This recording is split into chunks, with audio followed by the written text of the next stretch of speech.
Working on electronic equipment has many hazards associated with it that can cause injury and/or death. Please do not work on energized equipment unless you take proper precautions. Working on such equipment is done at your own risk and not at the prompting of information from this or any other YouTube channel. Hello and welcome back to part 5 of the episode 5 for the restoral and repair on the Eico 443 semiconductor curve tracer. I would like to address your attention to the strange view in front of here. This is a portion of the kit assembly book from the Eico 443 DIY kit, and it has a wiring layout of a couple of things that I'd like you to pay attention to. The items in question, especially this one, is, I'll zoom in a little bit, they're the potentiometers that set and are supposed to give you a calculated reading of the transistor gain for the power. This is the power transistor one. This is R44, and R47 is a signal transistor. If you notice, the pins on these are the pins more towards the back of the unit facing away. There's pin number 1 in both cases. The middle's 2, bottom wire is 3. Pin 1, middles are 2. These two are actually bridged in parallel. And bottom, at least the center taps are. And then the bottoms facing closest to the viewer are 3. And if we remove our paper, that is what we have.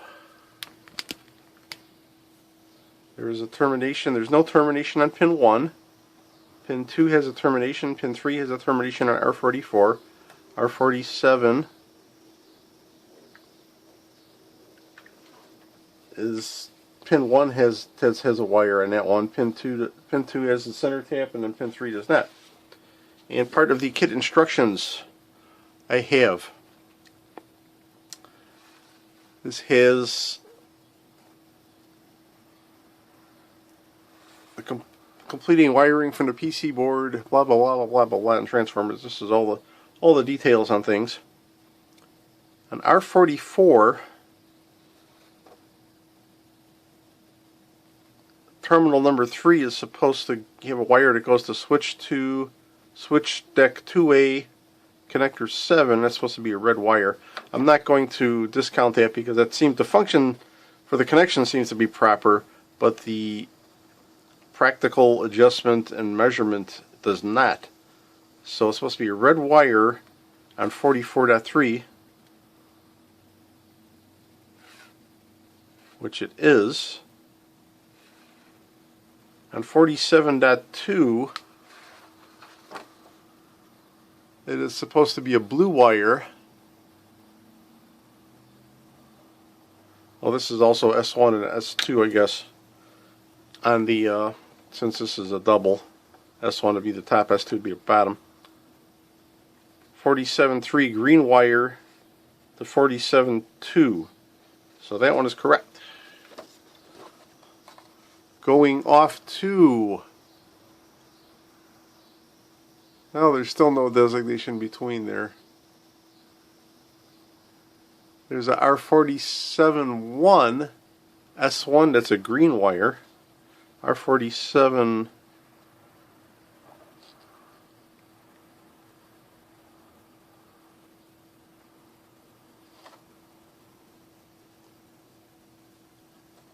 that's strange. Is that the same thing from the other side? No, R47.2 is a blue wire. I'm sorry. R47.2 is supposed to be the blue. Well, these two are reversed actually. And also, but here's something in particular in R47. There's terminal 1 and terminal 2 are used. No, okay, they're the right R47 1 and 2. The wires are reversed, but it's not of consequence as far as polarity going through a potentiometer, as long as it's going through the proper positions on the terminals.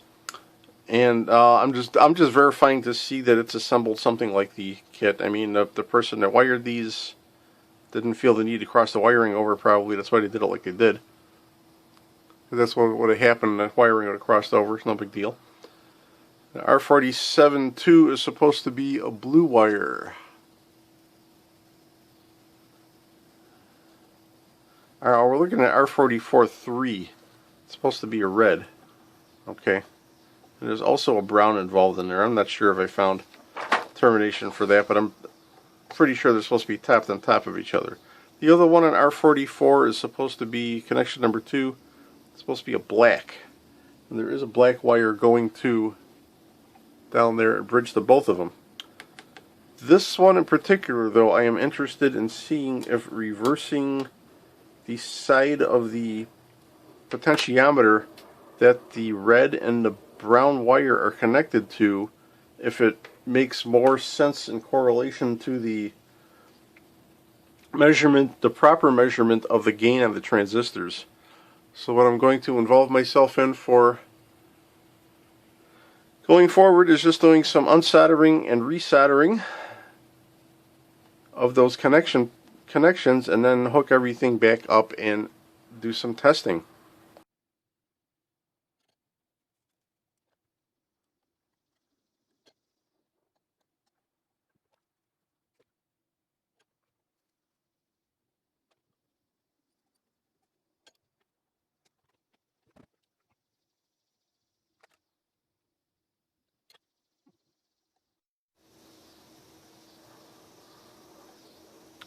Okay, I've taken those two wires and moved them into their opposing positions on that potentiometer for the power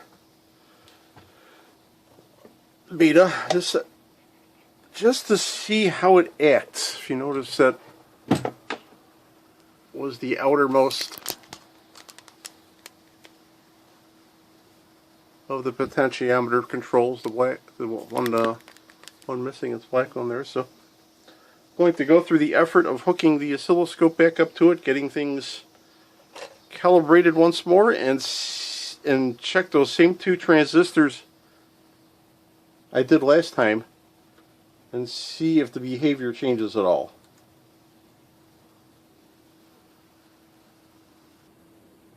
Okay, and all parties concerned are hooked back up. I've got the scope calibrated to the curve tracer with 5 gradicules across and 8 up and down in the calibration position. So I am going to go ahead and put it into test. I've got it set to A, NPN, and power.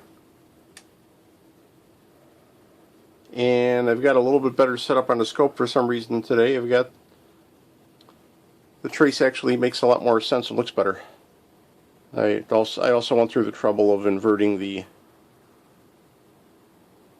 inputs to make it look a little normal, a little more normal. The sweep is going off the edge of the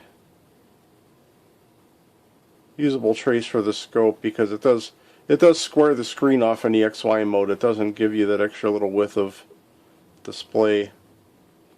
But the main thing is, if it shows that the bottom curve is flat, basically shows that it has no leakage, and then the other ones are progressive going up the line. Now adjusting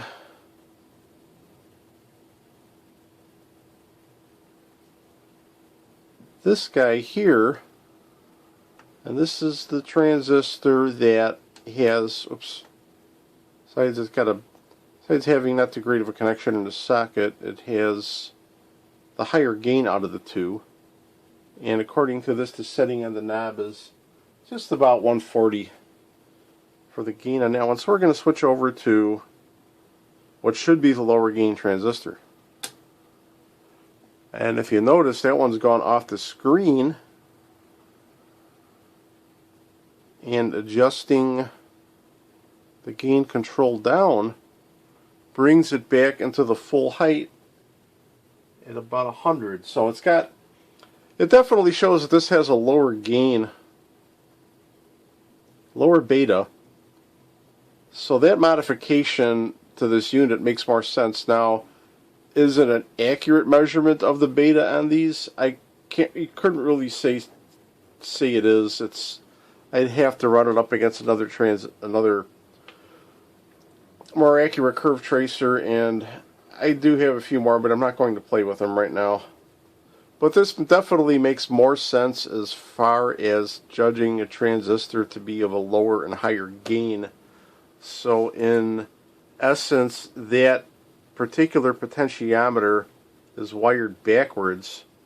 And what I need to do also is check the signal transistor for the smaller transistor connections to see if that's having the same problems. But I'm happy with this modification. It's kind of weird that a couple of little things like this between the schematic, the board markings being incorrect, and then something like this where you're expecting a higher gain transistor to read a higher gain on the knob is counterintuitive of how it's actually wired is really strange. But back in the early 70s, this stuff was kind of in its infancy, and who knows, maybe some people just didn't know or care about the little peculiarities of the equipment, or didn't really pay attention or complain too much to get back to Eico and say, hey, you're doing things wrong, and let's issue some sort of bulletin to rewire this, or remark the schematic, something to match the board, something. But this is what we got. So I'm just going through things as I go along.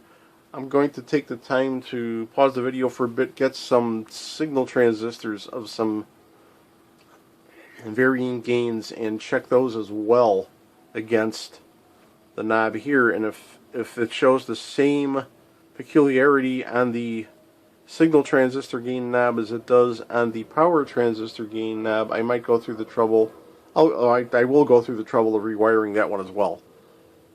So I will go on pause and work on that.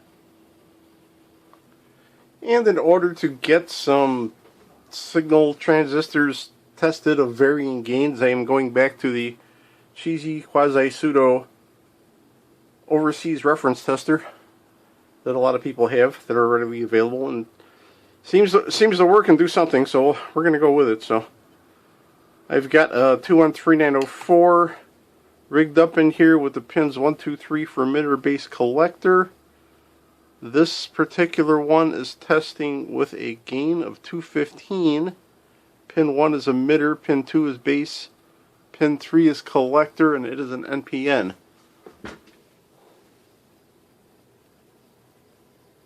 The lighting isn't, if I get rid of, oh, I'm going to hit it again here. Get rid of some of the brighter lighting, it might show up better. There we go.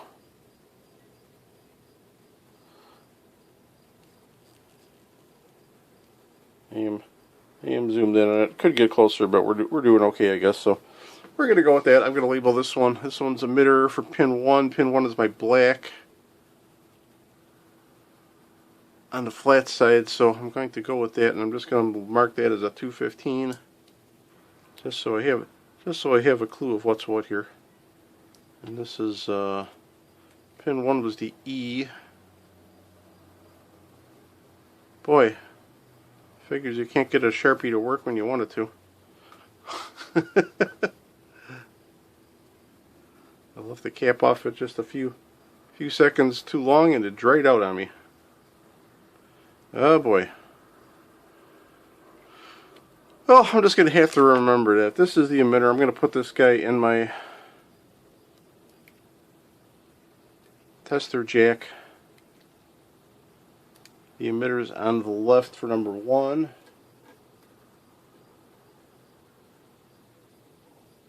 Put new signal transistor jacks on this guy. This transistor, I'm not sure what it is.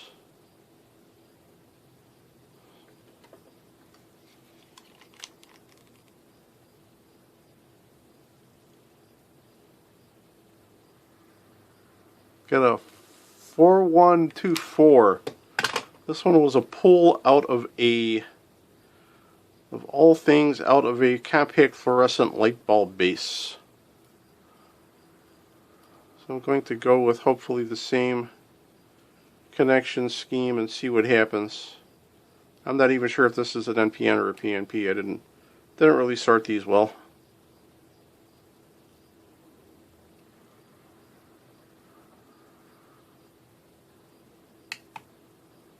The tester will tell all. NPN with a gain of 11.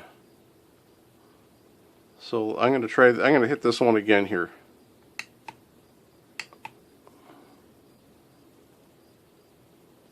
Nope.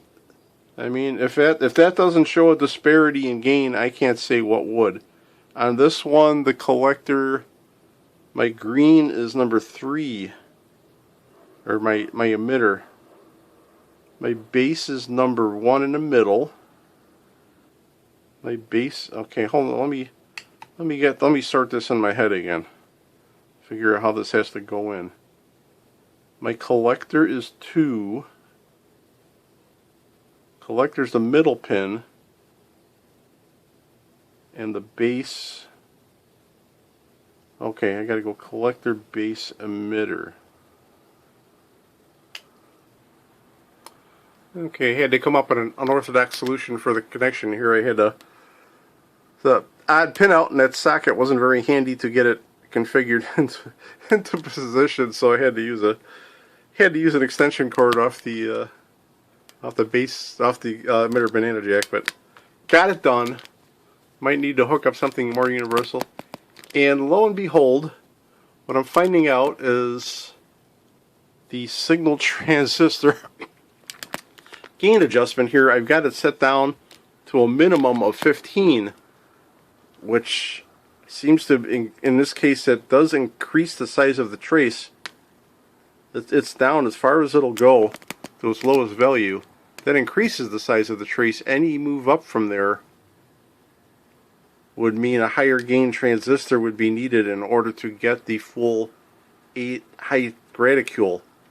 So this is actually possibly indicating pretty close to that transistor's actual. Stop saying actual. This is adjusted close to the gain of that particular transistor. So I don't have to do any modifications to that knob. So that's good. Knowing that when I'm working on the other unit, I'll know what to expect from the way these are wired. And I'm going to go back and switch to the transistor A again, just so you see that one's the gain on that one was 200 in the auto tester, and I have to turn the knob quite to a certain point in order to get it to go. It's showing up in the 125 or so, and like I said, it's not laboratory calibrated, but this will allow you to match transistors like Ray was doing with his fairly closely for parameters. Maybe not as exact as some other people's setups have that I've seen. Some people have some nice homemade setups. X-Ray Tony B is one of them. I kind of like what he's done with his transistor matcher, and someday if I have time, I'll sit down and make one for myself. If it comes down to needing transistors matched that well. And in the course of doing things, this will also work in a pinch to get things close. It won't be as exact as some other people's, like I said, but it'll get the job done, so that's all that matters. So now that mystery is done, I'm going to go back and permanently solder those wires onto those lugs, and then I can pursue the last part of the repair, which is the flashing light peak inverse voltage indication issue.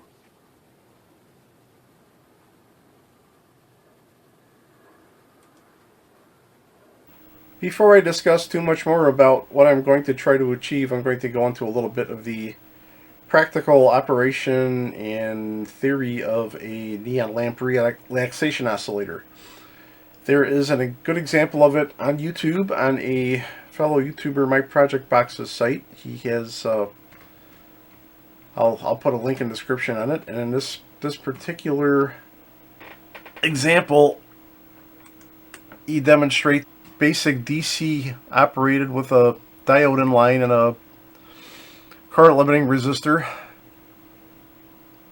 on an NE2 lamp, and then he changes the circuit to a relaxation oscillator by adding a capacitor and changing the resistance value. And if you notice, the wave is a DC with an AC component, and he's got a little schematic for his values that he used. And this seems to be a well-functioning relaxation oscillator, but also he is using a 230 volt AC source, I believe, for a line source. So since I'm in the US and changing off 120, and he's comparing it to a mechanical example of what's basically a Japanese deer scarer. But it's basically creating the same waveform by this tube really acts as the capacitor.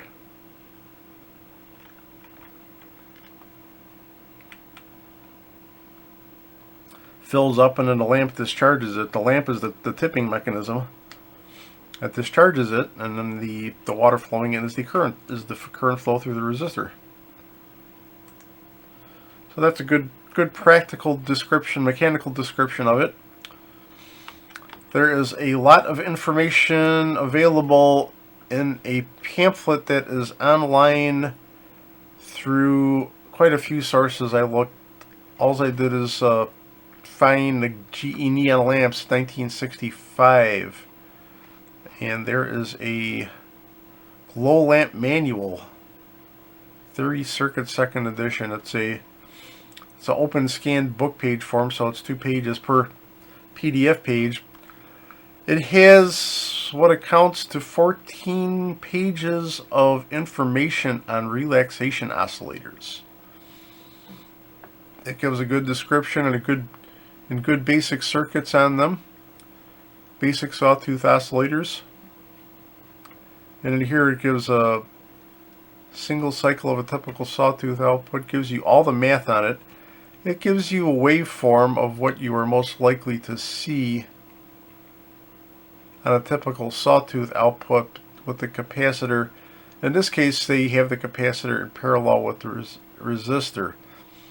In this particular one, they have the capacitor in parallel with the lamp and the resistor in path with the voltage and current source, AC. But this also has to be DC voltage or rectified AC, one of the two. And it gives a waveform, expected waveform, what in all the maths on what you may or may not want to see at it. Gives you basically all the information that you really would want or need to know if you wanted to sit down and crunch the numbers on everything. I'm going to take the simple route and just do part substitution, though. I am planning to go back to my schematic, and what I basically have done is purchase new components. In this section is the particular section that is the flashing light for the high voltage. It connects to one side of the AC once the power switch is on. The power to the one side is going to come up through this rotary switch once it's selected to the peak inverse voltage rating, which means this switch contact will rotate down to this one. It'll come up, it'll connect. This will connect to this side of the light. This other side of the light, besides having a path back to primary, there's also another section of that switch where once this is selected to the proper position, it takes the line voltage from this transformer, completes it, and sends it through to the other side of the neon lamp assembly. But regardless, since this is bridged onto it, the voltage isn't necessarily flowing through here. This lamp will become energized before this transformer, because S7 is a safety push button switch to make sure you keep one hand away from the two leads for the peak inverse voltage test while you're testing them, so you don't haphazardly catch 1400 volts through your arms. And being somebody that has caught 600 volts through the arms, it is an experience you don't want to have. I'm lucky I survived it. I was 17 years old when I did it, and it was one of the most thought-clearing experiences I had in my entire life. So what I'm going to do is I'm going to just copy this section of schematic, paste it into a new one, and eliminate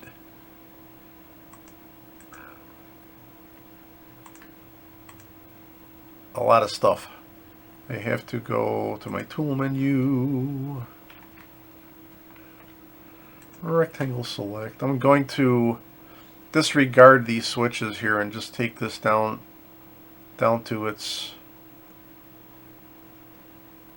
more basic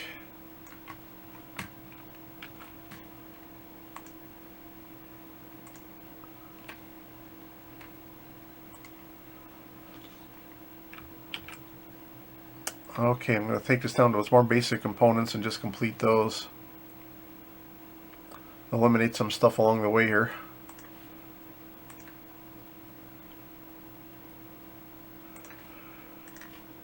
And bear with me a minute while I go through the process of erasing some stuff here.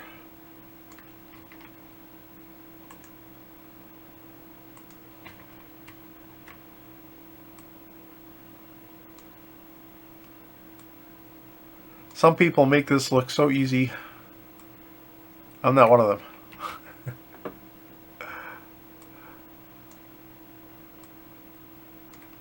This is just the on indicator lamp. So we can get rid of him.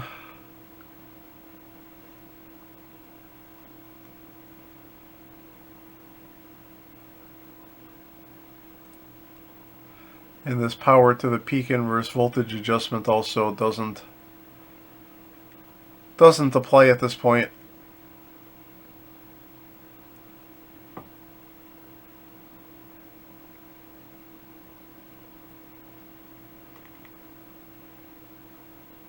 That's one thing you got to remember about this circuit is it is after a fuse, a half amp fuse or a quarter amp fuse, 250 milliamp, but it is a line voltage source, so we're going to treat it with due respect, and I'm going to be working on this on the output of an isolation transformer and also through a dim bulb current limiter, just to make sure that I don't create any more problems for myself than I need.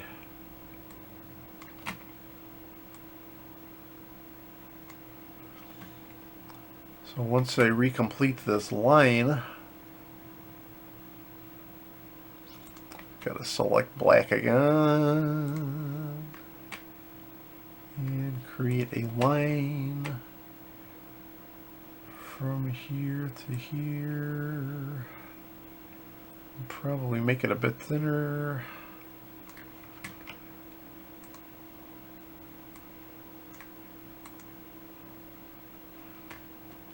Okay, we're going to give that. Now the component values, the capacitor, I'll show you the capacitor. It's a 2.2 microfarad. It shows a 2 microfarad there. Shows a 560 ohm resistor in line with the NE2 bulb. Then it shows a 200K main current limiting resistor, and then a standard 1N4007 rectifier. And to get that to flash at a proper rate, these are the values that were in the unit, and also the capacitor changed slightly. The new component they bought was I'll show it to you, it's a 2.2 micro. So we'll get to the demonstration of the circuit I have on a breadboard in the next view. And I am back on video. I have my dim bulb tester set up on the output of an isolation transformer. Very important, because we don't want to find a path to ground out of doing all of this for right now. And 122 volt line voltage currently. We've got isolated AC power. Going to go through dim bulb, and I'm going to go through only my little 7 watt dim bulb at first, fusing it with 3 amps on a breaker and a normal polarity. So right now I've got what should be 113 volts at the leads, and it's the internals, they're taking up 0.02 amps. Here, I'm just going to show you going on my little breadboard here. Give you a tour of this thing since I didn't do that yet. These are the exact same components that I have in Unit 1 because I purchased doubles and I didn't install these in Unit 2 yet. So all except for the diode. The diode is a pull out of something, so that should be functional. We can check things on it though. 2.2 microfarad capacitor at 160 volts. And this is a 560 ohm resistor. That was the other resistor is a 200K at 5%, and this is a new NE2 bulb versus what's in the unit, so I'm not sure if what was in the unit might be causing an issue, but I have it wired to schematic, so we're going to go ahead and energize this and see what we get. Right now we get nothing. You have no striking or firing voltage on the bulb.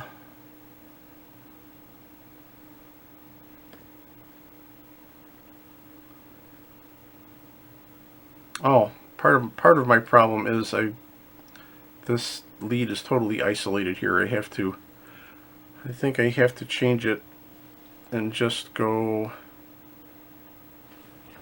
The other lead is going to go on the far side of the capacitor and the lamp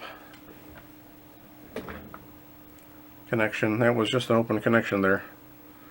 Wasn't too good of a demonstration on my part. Okay, that does get us a flashing lamp at a fairly good oscillation rate. So that just means that I am going to have to go into the unit and figure out what I screwed up on the wiring, because I don't know if you saw what was going on when I demoed things before, but it's got an acceptable flashing rate and it's all using all the same value components, so there's no reason to change anything. I just have to go through it and figure out what I goofed up.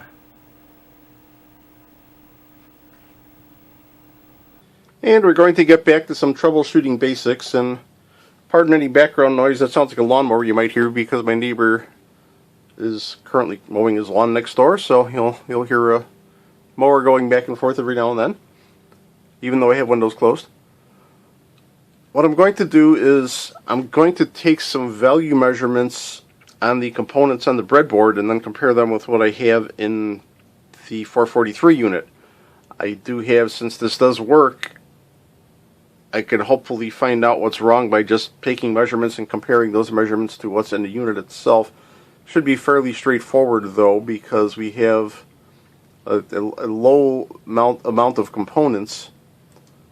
There's a measurement here that's going to go, I can measure across the neon lamp from point to point here, and what I should measure is the capacitance through this 560 ohm resistor. That should be transparent, since that's a low value resistor. It's not going to change the value of the capacitance reading much, and as you see, it's a 2.15 microfarad, which is close enough. So we do have that. So I can note that down on the schematic.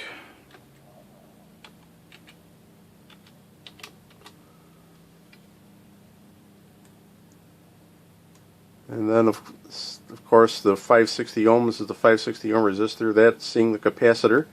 We have our 200 kilo ohm resistor through on the back side of the diode here. Oops, I gotta change the resistance here, silly me. Now what we'll do is we'll check the diode out first. Should have your common 0.6 to 0.7 volt junction drop, forward junction drop, and then a open circuit in the other direction. We have the open circuit. Well, we've got a 0.48. Diode's a little tired, but that one was in. That one, like I said, it was in service. That was a pull out of a fluorescent, the compact fluorescent bulb.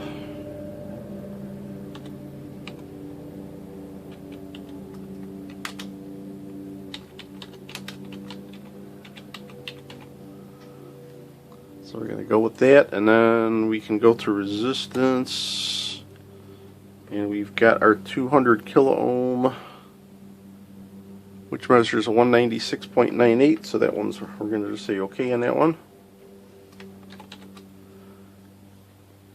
Out of curiosity, from this point through the resistor, I'm going to measure all the way through the circuit onto the far side of the diode, onto the other resistor. Got a 1.927 mega ohms in one direction. The other direction should be an open circuit. It is. So forward is a 1.92 meg total from here to here.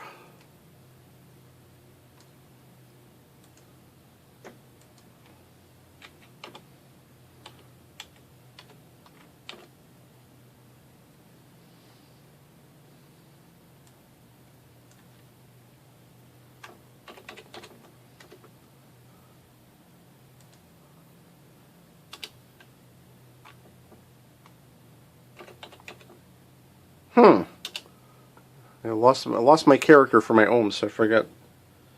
Let me see here. Is that what I thought it was?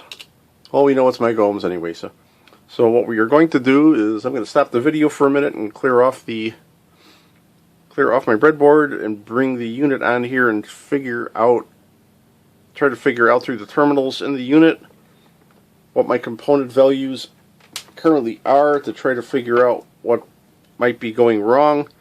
And the only variable that's going to be out of this is the Ne2 bulb. I'm using a fresh one on here, and there could be a variable of having a tired neon lamp on the 443 that's causing my connection issues.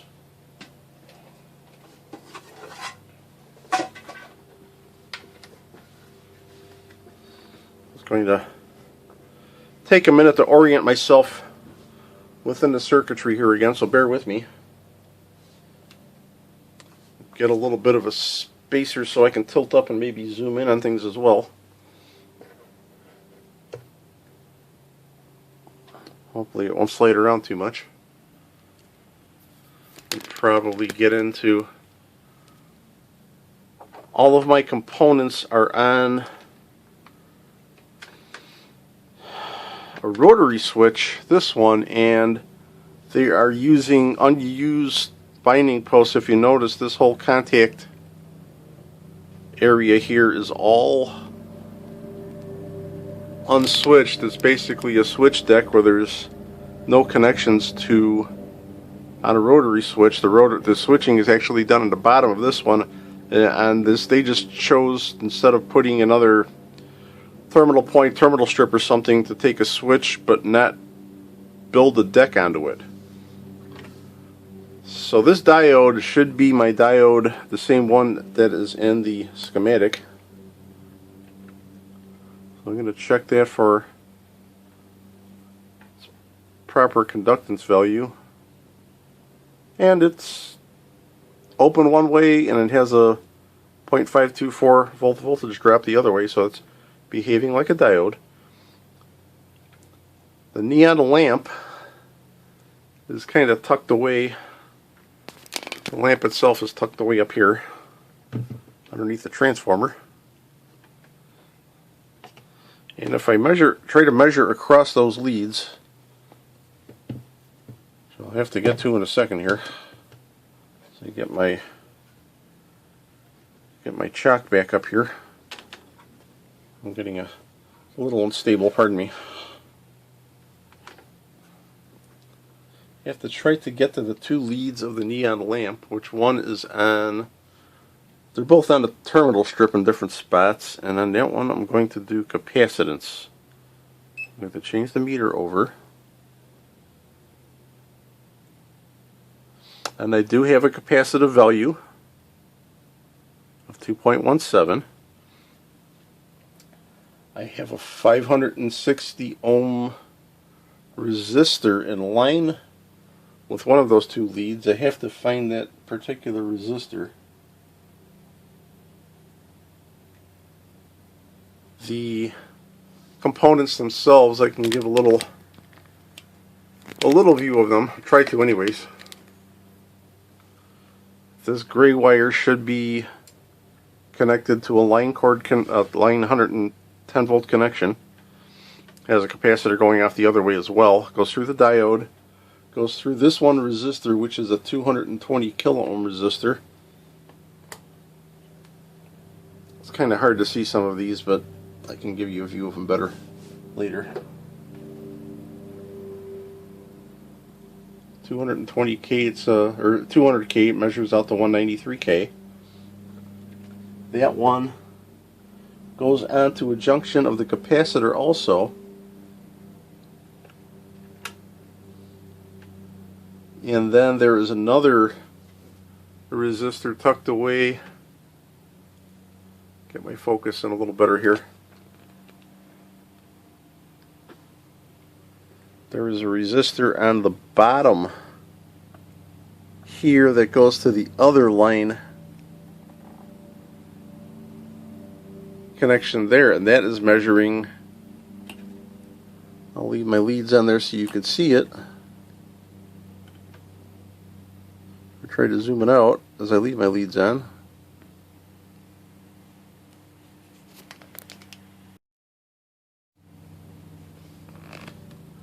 That one is measuring 590 ohms, a little high, a little out of tolerance, but at such a low value it shouldn't make much of a difference. So at that point, the one variable we have is that neon lamp. So what I'm going to try to do is desolder the lamp that's in there, remove it, and then put that one on the breadboard. I'll substitute it for the one that's on the breadboard already. Or I could do the opposite and just solder the new one in there with one of the leads here. So I could do either one. But I'm probably going to have to end up removing that neon lamp that's in the unit already. So I'm going to work on doing that off camera, and we'll go back and see which lamp might make the circuit actually work. And I have decided to damn the torpedoes and go full speed ahead, and instead of breadboarding the old bulb, I just installed the new one. And it's placed there underneath the transformer.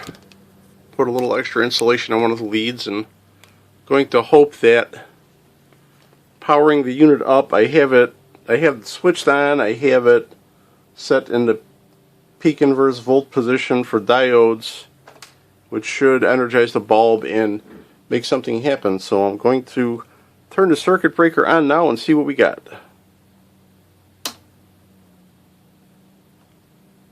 And as you can see, we have a functioning flashing neon lamp at a little bit of a faster rate maybe than what was on the breadboard.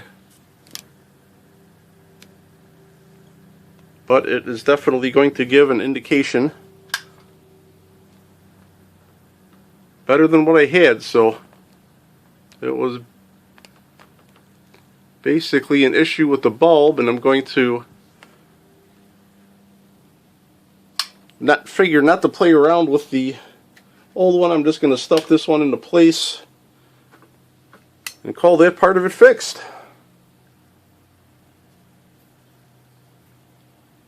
And we're going to move on to the next of any other things I might feel the need to work on. And here's a look at the finished repaired product for the indicator light. Granted, it's not the brightest indicator light in the world. It's definitely, since it's a DC polarity, it's only energizing one of the two segments of the bulb compared to the AC one, which is alternating. Since it's alternating, it's lighting up both of them. But this is the pretty well the stock configuration. There's really can't be much improvement for it outside of changing to something like a high resolution LED bulb. And although I'm not going to go that route in this unit because this one is bare bones stock factory, I've really not changed anything from the original component values besides the upgrades I needed to change a little bit on capacitors due to the value changes over the years. Other than that, it's still could be considered a factory unit with no real modifications to it outside of the one I made for the gain for the power transistors, and that seems to add a proper functionality to it instead of with the original factory scheme of a lower gain transistor component needing to have a higher value on the potentiometer, which was strange to begin with. The only other thing I'm going to go through, I think, is just hooking an oscilloscope back up and testing some components, because I'm curious as far as using that peak inverse voltage function to measure through some junctions on transistors and seeing how that works out. I've got the two power transistors that I tested earlier, and I'm curious to see how they might function as far as using the peak inverse voltage out of an oscilloscope to do a breakdown test on them, because the curve tracer itself does not generate enough drive to do that. So that's going to be the next and final part of the video for this unit, and I am more likely than not going to carry on this episode in further parts to work on the other unit I have, which is a improperly or incompleted kit build, depending on how you want to look at it. All I know is I found at least two wires that weren't terminated at both ends. I don't know what else might be wrong with it, but I'm going to go through the investigation and find out. So we're going to hook the oscilloscope back up and play around a little more with the diode peak inverse voltage function. And just for a last minute giggle, I decided to go back and revisit testing the old bulb in my breadboard jig. And this is what I find.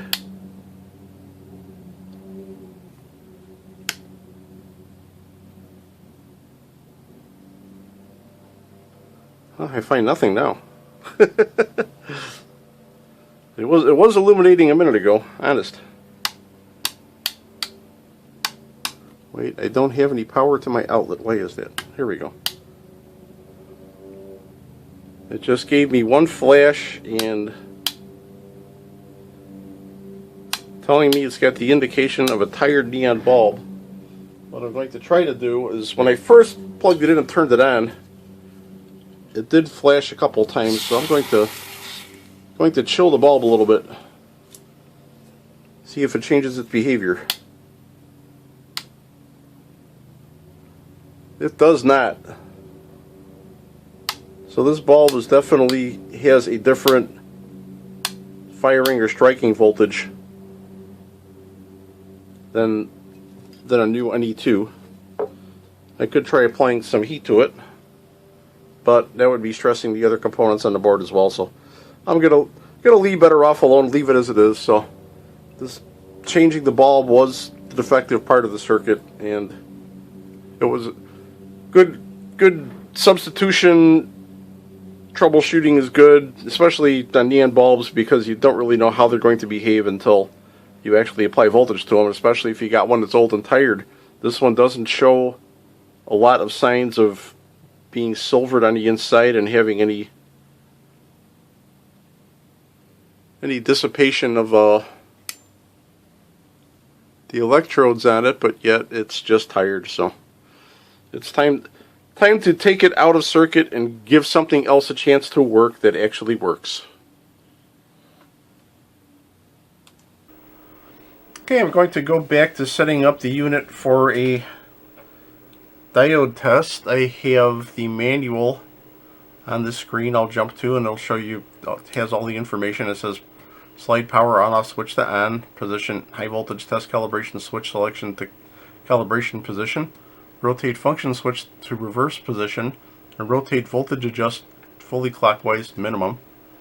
So I'll go that. I've got my switch here in the calibration position. This has got to be in reverse. Calibration. And the minimum for this guy.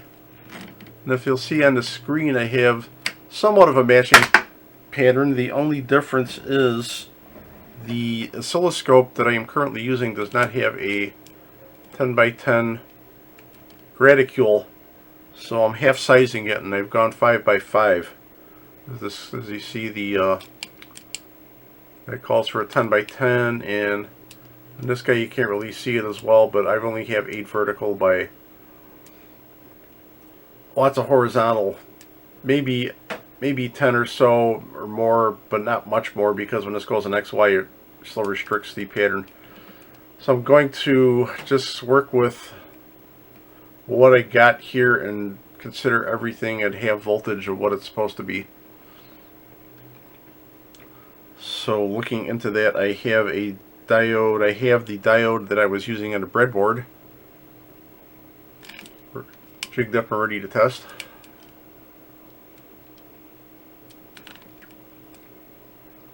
So we can see how that one behaves for its forward and reverse functioning, and then maybe check one of the transistors, one or two of the transistors that I had before.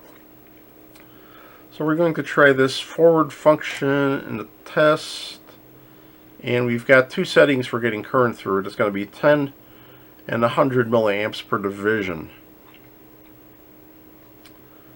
So at this point I'm going to start upping the voltage, and if you see, I'm assuming the horizontal is about 1 volt per division, because it applies about 6 or 7 volts, and then it starts to break down and form the conductance D right about there. That's at 10 milliamps per division. Now if I go and change it to 100 milliamps, in order to get a little more current through, it's going to take a little higher voltage. So if you see, the horizontal trace changes a little bit from 10 to 100. So that tells you at the higher current, it's going to take a little more voltage to drive that amount of current through it. So that's functioning properly. And we're going to jump over to the high voltage peak inverse voltage test now. So we're going to go in reverse, and got to keep in mind that all of everything is half of what it actually is. I'm setting for volts per division. I'm going to set this to 100 volts per division, which is actually 200 volts per division, and I'm setting this up to get 100 microamps through it before it goes into peak test. And so if I had the knob turn up a little bit, so let's go to I'm going to raise this a little bit and go to a graticule for a starting point. So at least we got a little bit better indication of what's going on here. That 100 volts is actually 200 volts at this point. Here's 400 volts, 500, and if you see, for peak inverse voltage, it's starting to break down about 500 volts. And if I lower the current, that breakdown voltage should be a little less, because See right there, it's starting to break down about 400. And if I go to 1 microamp,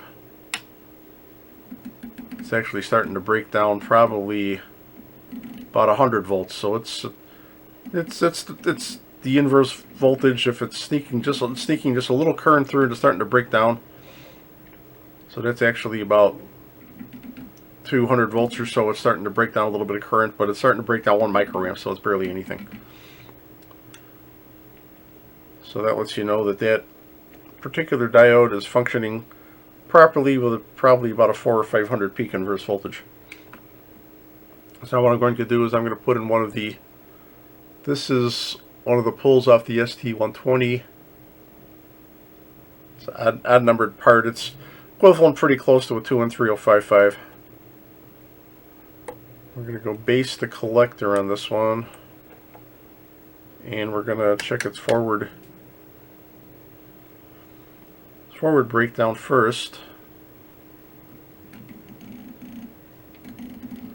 That one's behaving just about like a regular diode junction, like it's supposed to. About 0.6 volts before it goes forward. And we're going to go reverse on it.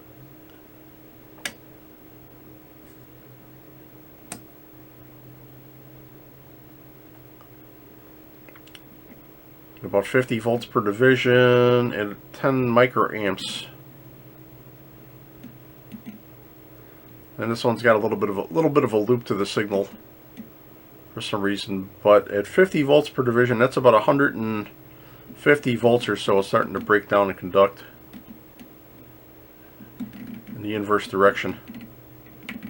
And that these transistors are they're pretty close to equivalents of 213.055, so they're going to behave like that. So this one's, I raised the current up to 100 microamps, and this one's holding up a little more voltage. It's going to about 120, 130 or so, or 200 volts before it breaks down, but it gives you an indication that it's a fairly good functioning transistor.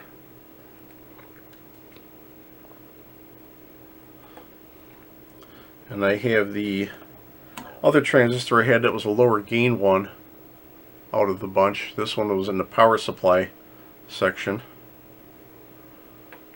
We'll base the collector on this one. And forward milliamps per division. This one's breaking down like it's supposed to. Not like a regular diode function. If I go 50 volts per division again on this one, I'll try it at the highest current first. That's at 50 volts per division, so that's 100, 200, 300, and you see it's starting to get the knee about 350 or so, and then really starts to conduct about 400 for the peak inverse voltage. If I lowered the current, that one would behave just like the other one. Probably it'll sneak through a lower amount of current. This is 10 microamps at about 350 volts and 1 microamp. The waveform gets awful funky. I don't know why it's got that looping in there, but you can see the bottom left portion of the wave really starts to head over about 300 volts, but it seems to have good junctions on it, so it seems to be a functioning transistor. So this is a good tester used in this configuration to test your peak inverse voltage on a lot of semiconductors. And like I said, the thing about it is this can actually apply 1,400 peak inverse volts, which not too many other connected curve tracers will do that. I think from all the research I've done, the highest voltage that can be driven by most other curve tracers is 200 volts on the Heathkit 1121 or 3121. Everything else limits itself to about 100 volts for the sweep voltage. So you really can't drive some power transistors to their breakdown of their junctions to see if they would be functioning out to the necessary voltage that they might be working on. So I'm going to leave this as the end of working on unit number 1. I think I've got this thing restored into submission with as many stock value quality parts as I can. The only thing I might choose to do is replace the transistor sockets, or at least going to try to clean these up a little bit because they were a little, they're old, they were a little intermittent. I can probably clean up the banana jacks a little as well, because I don't think I worked on that. I did replace these with brand new old stock sockets for the TO92s or TO66s or whatever, or some smaller package transistors, so that does make them a little more functional. And everything else, I probably need to put a little paint on this one knob here to make it kind of match the caps on the other ones, but everything else is in pretty good shape and ready to go. I'll probably going to consider putting this one up for sale since it is a stock one, and I do have unit number 2 to work on, so I'm going to continue this episode in more parts as I go to see what it's going to take to get unit number 2, which was a kit that was basically unfinished and not fully functional, because as I went through it before, if you saw on one of the earlier parts, the wiring was not totally completed. There was at least 2 wires that were just terminated on one end, not going anywhere, and that's not going to make for a good working unit. Something's not going to be working right in it, so I'm going to go over that whole thing as if I was building the kit, check everything, wire to wire position, component positions, everything on it, try and figure out anything that was miswired and working. I also noticed all the connections going to the printed circuit board were soldered to the bottom side of the board and looped around, which is totally bizarre, because I don't know where that person got that idea on the instructions, because the instructions show everything coming off the top of the board. So it's going to be a strangely an uphill battle to get going, but it shouldn't be too bad because there's nothing really earth-shatteringly complicated about this unit. It's just that one's going to need a lot of work in TLC to get it to submit into something that's working properly like this one currently is. So I hope you enjoyed this part of the episodes for at least getting Unit 1 into play, and I will have more coverage on Unit 2 coming up in the near future. And I thank you for viewing, and if you like the content, please put a like on it, and if you'd like to see more content like this, please feel free to subscribe. Thank you again.